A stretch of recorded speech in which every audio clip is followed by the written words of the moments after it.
नमस्कार, स्वागत है आपका जी बिजनेस में। मैं हूं दीपक डोभाल और आप देख रहे हैं खबर चालीसा। आइए शुरू करते हैं आज का सफर।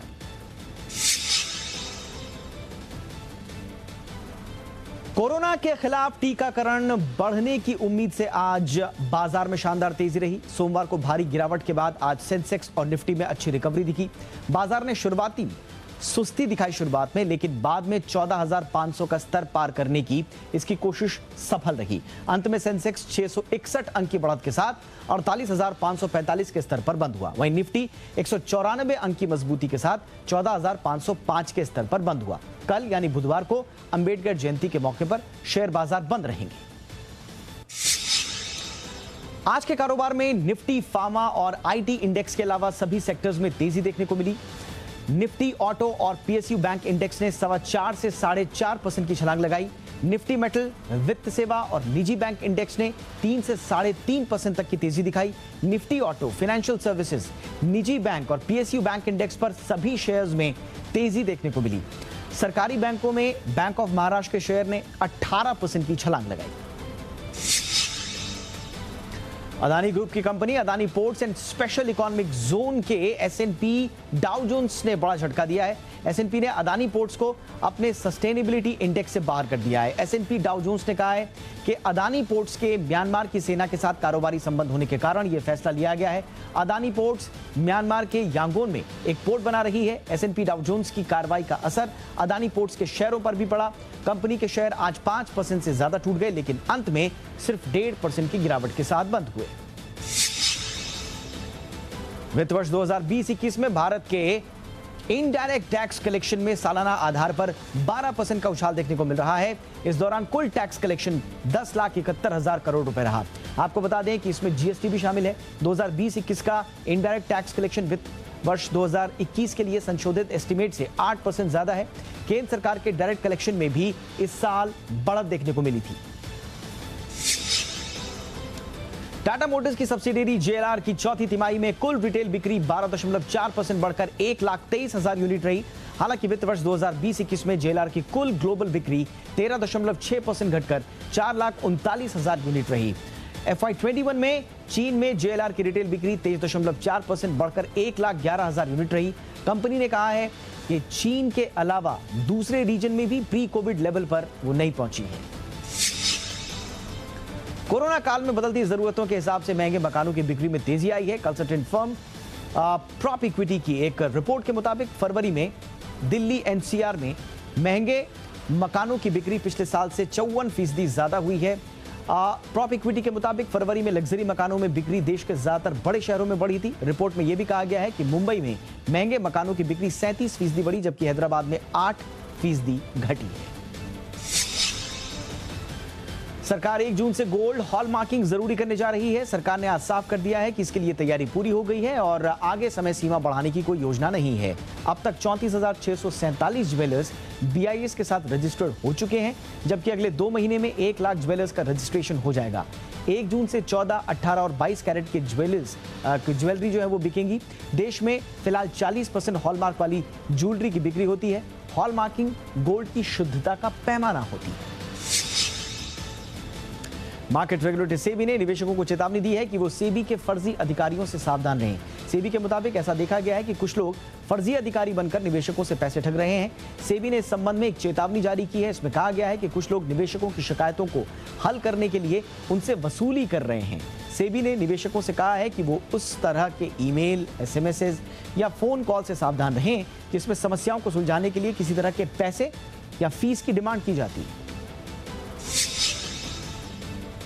वैक्सीनेशन के लिए लोगों को जागरूक करने के लिए सेंट्रल बैंक ऑफ इंडिया की एक स्कीम लेकर आया है। इसमें ऐसे लोगों को FD पर ज्यादा ब्याज दिया जाएगा जो वैक्सीन लगवा चुके हैं। सेंट्रल बैंक ऑफ इंडिया ने इसका नाम इम्यून इंडिया डिपॉजिट रखा है। इसके तहत फिक्स डिपॉजिट कराने पर मौजूदा रेट से 0.25% ज्यादा ब्याज मिलेगा। अगर वैक्सीन लगवा चुका ग्राहक सीनियर सिटीजन है तो उसमें 0.50% ज्यादा ब्याज यानी कि आधा % ब्याज मिलेगा। यह भी कहा जा रहा है कि लोगों को वैक्सीन लगवाने को प्रेरित करने के लिए इस स्कीम को लॉन्च किया गया है। मॉनसून के मोर्चे पर अच्छी खबर है। प्राइवेट वेदर एजेंसी स्काईमेट ने मौसम का पूर्वानुमान जारी कर दिया है। स्काईमेट के मुताबिक इस साल भी सामान्य मॉनसून की संभावना है। जून से सितंबर के बीच 103% बारिश का अनुमान जताया जा रहा है। पूरे सीजन में सामान्य बारिश की संभावना 60% है, वहीं सामान्य से कम की 15% और सामान्य से ज्यादा बारिश की भी 15% संभावना है। ज्यादा बारिश की, अत्यधिक बारिश की संभावना 10% है। कुल मिलाकर लगातार चौथे साल अच्छी बारिश की उम्मीद। हालांकि अभी मौसम विभाग का ऑफिशियल अनुमान जारी होना बाकी है। बात राजनीति की। महाराष्ट्र में लगातार बढ़ते कोरोना केस के बीच एक बड़ी खबर ये आ रही है कि महाराष्ट्र में कल आधी रात से लॉकडाउन लग सकता है। माना जा रहा है कि 14 अप्रैल की आधी रात से 30 अप्रैल तक लॉकडाउन लग सकता है। मुख्यमंत्री उद्धव ठाकरे आज रात 8:30 बजे जनता को संबोधित भी करेंगे। लॉकडाउन को लेकर एसओपी तैयार की जा रही है। खबरों के मुताबिक लॉकडाउन में गरीबों को मुफ्त अनाज देने पर विचार किया जा रहा है। लॉकडाउन के दौरान पब्लिक ट्रांसपोर्ट चालू रह सकता है। जरूरी सेवाओं से जुड़े लोग पब्लिक ट्रांसपोर्ट का इस्तेमाल कर पाएंगे। कोरोना के बेकाबू रफ्तार के बीच सरकार 45 साल से कम उम्र के लोगों की भी वैक्सीनेशन पर विचार कर रही है। सूत्रों के मुताबिक इसमें प्राथमिकता देश के बड़े आर्थिक राज्यों को मिल सकती है, यानी कि महाराष्ट्र, गुजरात, दिल्ली, कर्नाटक जैसे राज्यों को इससे फायदा होगा। साथ ही प्राइवेट सेक्टर के कर्मचारियों के लिए खुद के खर्च पर वैक्सीन इंपोर्ट करने की मंजूरी मिल सकती है। एक एक्सपर्ट पैनल ने सिफारिश की थी कि उन टीकों को भारत में इस्तेमाल के लिए मंजूरी दी जा सकती है, जिन्हें अमेरिका, यूरोप, ब्रिटेन, जापान में मंजूरी मिली है। इसके लिए भी मंजूरी दे दी गई है, सूत्र बता रहे हैं। इस बीच drug controller general of India ने रूस की स्पुतनिक वी वैक्सीन के इमरजेंसी इस्तेमाल को भी मंजूरी दे दी है। कोविशील्ड और कोवैक्सीन के बाद स्पुतनिक वी तीसरी वैक्सीन है जिसके इस्तेमाल को मंजूरी मिली है। इससे पहले कल सब्जेक्ट एक्सपर्ट कमेटी ने इमरजेंसी इस्तेमाल की मंजूरी दे दी थी। शुरुआत में स्पुतनिक वी को रूस से आयात किया जाएगा, लेकिन आने वाले समय में इसका उत्पादन देश में ही किया जाएगा। महाराष्ट्र में कोरोना वायरस के मामलों में लगातार बढ़ोतरी हो रही है। बीते 24 घंटे में राज्य में कोरोना के 63,294 नए मामले सामने आए हैं। इस बीच कोरोना हॉटस्पॉट महाराष्ट्र में ऑक्सीजन की कमी की कई जिलों से खबरें मिल रही हैं। मुंबई में भी भारी कमी बताई जा रही है। कमी के कारण कुछ निजी अस्पतालों से मरीजों को सरकारी अस्पतालों में शिफ्ट किया जा रहा है। प्राइवेट अस्पताल दावा कर रहे हैं कि ऑक्सीजन की कालाबाजारी हो रही है और जिसके चलते उन्हें ऑक्सीजन सिलेंडर खरीदने के लिए मोटी रकम देनी पड़ रही है। कोरोना में वायरस के जो आंकड़े हैं उसमें बढ़ोतरी होना लगातार जारी है। राजधानी दिल्ली भी एक बार फिर से कोरोना महामारी की चपेट में आ गई है और हर दिन कोरोना के केसेस जो हैं वो नया रिकॉर्ड बना रहे हैं। बीते दिन दिल्ली में 11,491 कोरोना केसेस दर्ज किए गए, 72 लोगों की मौत हुई। इस बीच केजरीवाल सरकार ने मौजूदा हालात को देखते हुए तुरंत सीबीएसई के पेपर्स रद्द करने की मांग की है। बच्चों की ज़िंदगी, बच्चों की सेहत, बच्चों का स्वास्थ्य हमारे लिए बहुत ज़रूरी है। मेरी हाथ जोड़ के केंद्र सरकार से अपील है कि सीबीएसई के एग्ज़ाम्स को कैंसिल किया जाए। कोई और तरीके निकाले जा सकते हैं, या तो ऑनलाइन का कोई तरीका या इंटरनल असेसमेंट करके उसके बेस के ऊपर इस बार बच्चों को पास किया जा सकता है, लेकिन सीबीएसई के एग्ज़ाम कैंसिल करने बहुत ज़रूरी हैं। देश में कोरोना का संकट अपना विकराल रूप दिखा रहा है। बीते 24 घंटे में अगर कोरोना के नए मामलों की बात करें तो एक बार फिर 1,60,000 से ज्यादा केसेस दर्ज किए गए हैं, जबकि 879 लोगों की जान चली गई है। बीते कुछ दिन से हर रोज 1.5 लाख से ज्यादा केस दर्ज हो रहे हैं। कोरोना संकट के बीच प्रधानमंत्री नरेंद्र मोदी कल सभी राज्यों के राज्यपालों के साथ बैठक करेंगे। इस दौरान वैक्सीन और लॉकडाउन जैसे मुद्दों पर चर्चा हो सकती है। आपको बता दें कि हाल ही में प्रधानमंत्री ने सभी मुख्यमंत्रियों के साथ वीडियो कॉन्फ्रेंसिंग के जरिए बैठक की थी, जिसमें कोरोना से निपटने के अलावा वैक्सीनेशन प्रक्रिया पर भी चर्चा हुई थी। महाराष्ट्र में लॉकडाउन की आशंका के चलते एक बार फिर से मजदूरों का पलायन दिखने लगा है। लोगों को पिछली बार की तरह कमाने खाने की चिंता हो रही है। यही वजह है कि अपने गांव जाने के लिए लोग रेलवे स्टेशन के बाहर डेरा डालने लगे हैं। इन दिनों ऐसी ही भीड़ मुंबई के अलग अलग स्टेशन पर देखी जा सकती है। लॉकडाउन के डर से मुंबई के लोकमान्य तिलक टर्मिनस पर लोगों की काफी भीड़ देखने को मिली। आलम यह है कि यहां पैर रखने की जगह तक नहीं दिखाई दे रही। पश्चिम बंगाल की मुख्यमंत्री और तृणमूल कांग्रेस प्रमुख ममता बनर्जी कोलकाता में गांधी मूर्ति के पास धरने पर बैठ गई। चुनाव प्रचार करने पर 24 घंटे के लिए पाबंदी लगाए जाने के बाद चुनाव आयोग का जो फैसला आया उसके विरोध में वो धरने पर बैठी। उन्होंने गांधी मूर्ति के पास अकेले ही धरना दिया। वो धरना स्थल पर व्हील चेयर पर ही पहुंची और पेंटिंग बनाने लगी। पेंटिंग के बाद ममता बनर्जी ने लोगों को भी इसे दिखाया। चुनाव आयोग ने ममता बनर्जी के केंद्रीय बलों के खिलाफ बयानों और कथित धार्मिक प्रवृत्ति वाले एक बयान के कारण 24 घंटे तक उनके चुनाव प्रचार पर रोक लगाने का फैसला किया। बंगाल में 5वें चरण के चुनाव प्रचार में जुटे अमित शाह ने लेबांग से ममता बनर्जी पर जोरदार हमला बोला। उन्होंने कहा कि दार्जिलिंग का विकास ममता दीदी ने रोका है। उन्होंने वादा किया कि 5 साल में बीजेपी दार्जिलिंग की समस्याएं दूर कर देगी। गोरखाओं के साथ न्याय केवल और केवल भारतीय जनता पार्टी ही कर सकती है, क्योंकि भाजपा, भारतीय जनता पार्टी और गोरखाओं का गठबंधन हमने नहीं बनाया, आपने नहीं बनाया। भाजपा और गोरखाओं का गठबंधन ईश्वर ने बनाकर जमीन पर उतारा। वाराणसी की ज्ञानवापी मस्जिद में एएसआई को सर्वे की अनुमति देने का मामला तूल पकड़ता जा रहा है। स्थानीय अदालत के दिए फैसले के खिलाफ मस्जिद प्रबंधन समिति ने इलाहाबाद हाईकोर्ट का दरवाजा खटखटाया है। अंजुमन इंतजामिया मस्जिद समिति ने कहा है कि आदेश को बिना किसी नियम के अवैध ढंग से पारित किया गया है। समिति ने याचिका में कहा कि वाराणसी की फास्ट ट्रैक कोर्ट ने 1991 के वर्शिप एक्ट का उल्लंघन किया है। मामले पर इलाहाबाद हाईकोर्ट ने पहले ही फैसला रिजर्व रखा हुआ है। ऐसे में हाईकोर्ट का फैसला आने तक एएसआई को जांच का आदेश देना गलत है। देश के 24वें मुख्य चुनाव आयुक्त सुशील चंद्रा ने आज पदभार ग्रहण कर लिया। सरकार के चुनाव आयोग के शीर्ष पद के लिए चंद्रा के नाम को मंजूरी दी गई थी। पूर्व सीईसी सुनील अरोड़ा के रिटायरमेंट के दिन ही चंद्रा ने अहम जिम्मेदारी संभाली। ईसी में आने से पहले वो सीबीडीटी के चेयरमैन थे। निर्वाचन आयोग में सबसे वरिष्ठ आयुक्त को ही मुख्य निर्वाचन आयुक्त बनाए जाने की परंपरा रही है। चंद्रा को संसदीय चुनाव से पहले 14 फरवरी 2019 को चुनाव आयुक्त बनाया गया था। सुशील चंद्रा इस पद पर 14 मई 2022 तक रहेंगे। बीजेपी ने मुलायम के कुनबे में सेंध लगाते हुए मुलायम सिंह की भतीजी संध्या यादव को जिला पंचायत चुनाव में प्रत्याशी बनाया है। बीजेपी ने घिरोर के वार्ड नंबर 18 से उन्हें प्रत्याशी बनाया है। संध्या यादव पूर्व सांसद धर्मेंद्र यादव की बड़ी बहन है। संध्या यादव ने कहा कि परिवार तो पहले से ही टूट चुका था। 2017 में वो लोग बीजेपी से जुड़ गए। उन्होंने पूछा कि जब शिवपाल सिंह अलग हुए तब परिवार नहीं टूटा क्या? दिल्ली से सटे गाजियाबाद के इंदिरापुरम स्थित जयपुरिया मॉल में आज दोपहर भीषण आग लग गई। दमकल की कई गाड़ियों ने मिलकर आग पर काबू पाया। मॉल को खाली करा दिया गया। आग लगने से इलाके में अफरा तफरी का माहौल हुआ।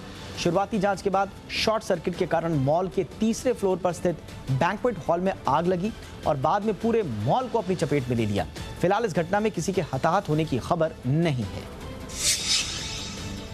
होंडा अपनी कारों पर ग्राहकों को शानदार डिस्काउंट दे रही है। कंपनी के मुताबिक अमेज पर सबसे ज्यादा 38,000 रुपए का डिस्काउंट है। इसके अलावा होंडा WRV पर 32,500 का, होंडा जैज पर 32,000 रुपए और Honda city 5th generation car पर 10,000 रुपए तक का ऑफर दिया जा रहा है। ये सभी ऑफर्स कैश डिस्काउंट या एसेसरीज और कार एक्सचेंज पर डिस्काउंट के रूप में दिए जा रहे हैं। ये ऑफर 30 अप्रैल तक के लिए लागू है।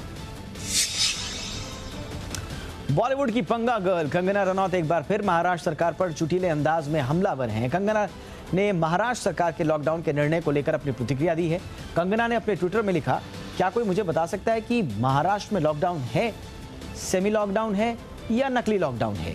यहाँ हो क्या रहा है? कोई भी निर्णायक फैसला लेना चाहता है। चुंगू मुंगू गिरोह अस्तित्व के संकट से लड़ रहा है।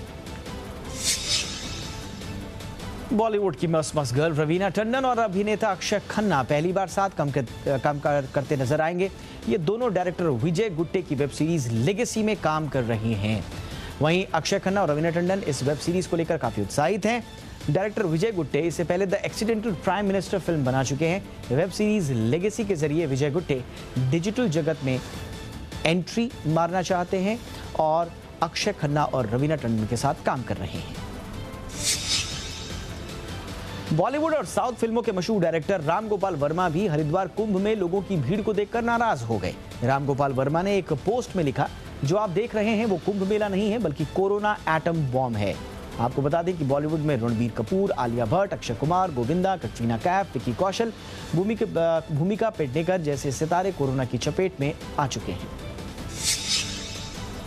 बॉलीवुड एक्ट्रेस सारा अली खान इन दिनों गुलमर्ग की वादियों में बर्फबारी का लुत्फ उठा रही हैं। सारा अपने भाई इब्राहिम और मां अमृता सिंह के साथ गुलमर्ग में वेकेशंस मना रही हैं। सारा अली खान ने एक वीडियो भी शेयर किया जिसमें वो गंडोला राइड में मम्मी के साथ बैठकर रिपोर्टिंग करती नजर आ रही हैं। वर्क फ्रंट पर सारा अली खान फिल्म अतरंगी रे में नजर आने वाली हैं। आनंद एल राय के निर्देशन में बनी इस फिल्म में सारा धनुष और अक्षय कुमार के साथ दिखाई दी। मजा आया हमें, super duper, thank you very much. Bollywood actor Arjun Kapoor इन दिनों अपनी बेशकीमती कार लैंड रोवर डिफेंडर को लेकर चर्चा में बने हुए हैं। इस गाड़ी की कीमत 1 करोड़ रुपए से ज्यादा है। साथ ही लैंड रोवर डिफेंडर के साथ अर्जुन कपूर की फोटो सोशल मीडिया पर खूब वायरल है। अर्जुन के वर्क फ्रंट की बात करें तो अर्जुन कपूर आखिरी बार फिल्म संदीप और पिंकी फरार में दिखाई दिए थे। इस फिल्म में अर्जुन कपूर के साथ अभिनेत्री परिणीति चोपड़ा भी नजर आई थी। साथ ही अर्जुन कपूर और एक्ट्रेस रकुल प्रीत सिंह जल्द ही डांस वीडियो सॉन्ग दिल है दीवाना में नजर आने वाले हैं। आईपीएल सीजन 14 में जीत के साथ आगाज करने वाली आरसीबी का मुकाबला बुधवार को सनराइजर हैदराबाद से होगा। खबर है कि सनराइजर्स के खिलाफ आरसीबी के बल्लेबाज देवदत्त पडिक्कल वापसी कर सकते हैं। आपको बता दें कि पडिक्कल कोरोना संक्रमण से उबर चुके हैं और अब खेलने के लिए पूरी तरह से फिट हैं। आरसीबी ने अपने पहले मैच में मुंबई इंडियंस को हराया था और सनराइजर्स हैदराबाद को केकेआर से पहले मैच में करारी शिकस्त मिल चुकी है। वहीं कल के मुकाबले में केकेआर और मुंबई इंडियंस के बीच कांटे की टक्कर है। आईपीएल में बल्ले और गेंद के साथ तो धमाका होता ही है, वहीं क्रिकेटर ड्रेसिंग रूम की मजेदार तस्वीरें भी शेयर करते रहते हैं, जिससे अलग अलग टीमों के खिलाड़ियों के साथ मौज मस्ती की तस्वीरें सामने आ जाती हैं। फिलहाल सनराइजर्स हैदराबाद के कप्तान डेविड वार्नर ने एक वीडियो शेयर किया है जिसमें वे स्टार स्पिनर राशिद खान और तेज गेंदबाज भुवनेश्वर कुमार के साथ पॉपुलर सॉन्ग वाथी कमिंग पर डांस करते दिखाई दे रहे हैं। वहीं वार्नर ने लिखा है कि हमारी ये मस्ती फिर शुरू हो गई है। भुवनेश्वर और राशिद खान दोनों अच्छे से नाचते हैं। आपको बता दें कि वाथी कमिंग साउथ की फिल्म मास्टर का पॉपुलर सॉन्ग है जो आजकल सोशल मीडिया पर काफी ट्रेंड कर रहा है।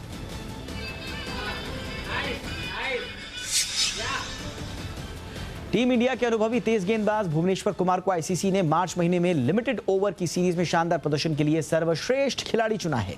आपको बता दें कि भुवनेश्वर ने इंग्लैंड के खिलाफ 3 वनडे मैचों में 4.65 की औसत से 6 विकेट लिए थे, जबकि 5 टी20 मैचेस में 6.38 की औसत से 4 विकेट चटकाए। वहीं भुवनेश्वर इस सम्मान के लिए सभी लोगों का दिल से शुक्रिया अदा कर रहे हैं। इंडिया ओपन बैडमिंटन टूर्नामेंट का आयोजन 11 से 16 मई के बीच होगा। यह टूर्नामेंट ओलंपिक का क्वालिफायर इवेंट है। इसमें 114 पुरुष और 114 महिला समेत कुल 33 देशों के 228 खिलाड़ी हिस्सा ले रहे हैं। इस साल होने वाले टोक्यो ओलंपिक को देखते हुए यह टूर्नामेंट ओलंपिक का क्वालिफाइंग इवेंट है।